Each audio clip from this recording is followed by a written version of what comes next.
have you gotten to explore those places as well? Like where some of your DMT depths taken you?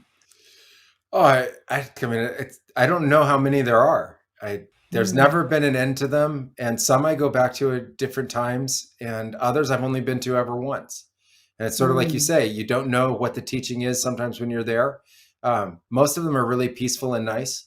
I spent most of my time in outer space or things that would be seen as sort of astral mm, type visions.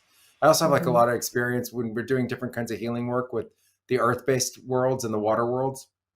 But in my mm, own preference, I end up always in outer space, something with that. So going through like black holes into other kinds of star systems, or finding portals that take you into other galaxies. And then there's, from my experience, so many different planets with so many different kinds of consciousness. I have no way to know whether there's actual physical life there or not, but there is certainly different kinds of consciousness, and yeah. so they're present and communicative. And so all different kinds of visions of crystalline cities and beings of light, and this kind of like really high vibration consciousness. It's societies of bliss, societies of stability and harmony, societies that have Hmm. transcended sort of the nastier elements of human life. So places where war no longer exists or they never had it, places with balanced, harmonious economies, places with this sort of like infinite knowledge is almost built within anything. Anything you touch just teaches you like automatically, and it's always like Ooh. a download. It's not like when you go to a museum here and you put on the headphones so that they can teach you with words. It's like, oh, I got it. And kind of everything that we meet or experience. Or there are other realms that would teach us the healing arts for what we would share here of earth. So we would go through just vision after vision after vision of how to heal different kinds of illnesses, and then people would show up with those illnesses, and then you would know what to do to be able to help them, really through a kind of like energy healing or energy work. So things where you're Mm, not using plant medicines, but really just you're using ikaros, you're using sound, you're using intention, uh, as a way to be able to help people. And so those are all really common. And then just endless numbers of what people call entities or spirits. There's just truly an endless number of shapes, colors, vibe, intention by them, etc. So I've used to say that in a typical ayahuasca ceremony, we would work with billions of spirits, and people would think I was like just making stuff up. And either that or whatever. They're like, wait, I don't know what he's talking about. But you get into the visions, and then you start to understand there's kinds and multiplicities of them. So you can be in mhm. realms where you're seeing these things that look like angelic beings, and there could be, hundreds of millions in the vision. They're just through the vision everywhere. And then you're calling on it. You're like, oh, hey, can you help these people?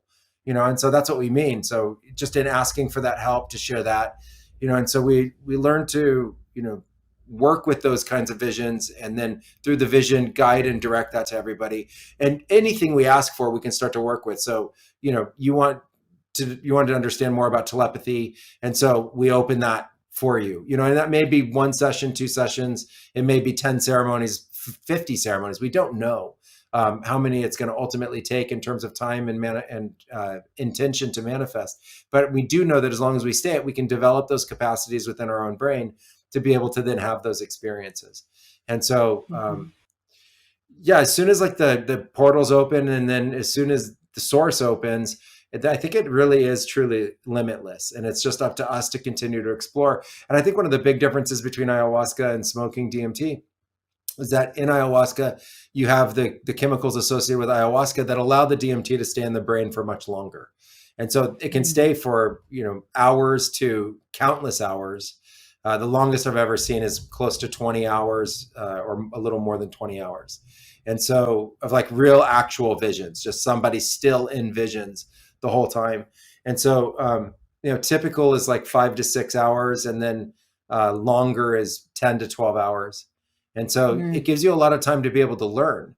And then what also is really interesting is the time distortions. So in 10 or 12 hours, it can seem like thousands of years, tens of thousands of years, or just 1 hour of those 10 hours could seem like 10,000 years. And then the other hours might seem like a second, And Yeah. so that's also really interesting as well. Well, I just found that the ayahuasca visions always allowed me to be able to communicate with everybody that I communicated with in a very natural way.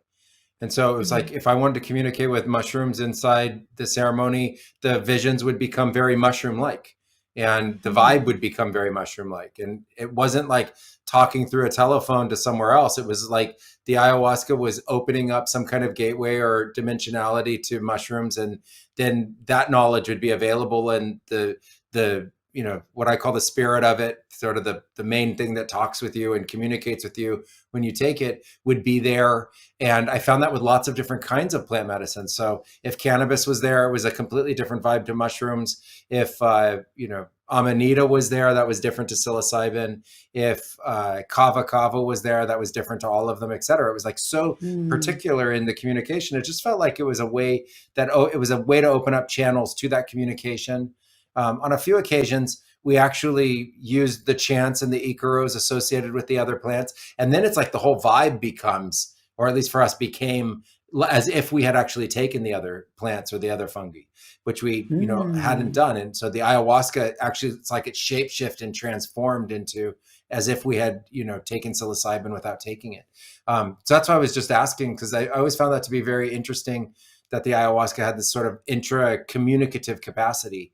And so sometimes it would be just like just plain ayahuasca visions and those patterns, and then other times it would seem to allow the vibe or the energy of the other plants to come in and allow that communication. We just thought of it as sort of like an infinite gatekeeper, that depending on the channel that you were calling, it could form that connection and allow that connection to take place. Yeah. And there was just always this very like copacetic, friendly, balanced vibe between all of the different plants, because there's this culture that says that they don't get along, that you're this one or you're that one, or I just never understood that myself, because it was like, wait a second, we work with hundreds of medicinal plants, and we ingest all of them, and they all go into us, and on ayahuasca you can feel them all and you can connect with them. And so the cultures had created some of these different, or the tribes had created some of these different differentiators between them all. And I think we, as Westerners, experience a much more diverse, life in general. We travel more. We have capacity to do that.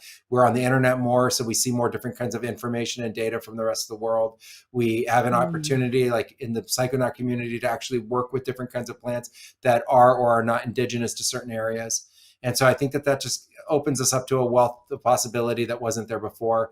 And as the years go on and more people work with this that have a deep calling, I think we're going to get more information about it. But right now it's still really early.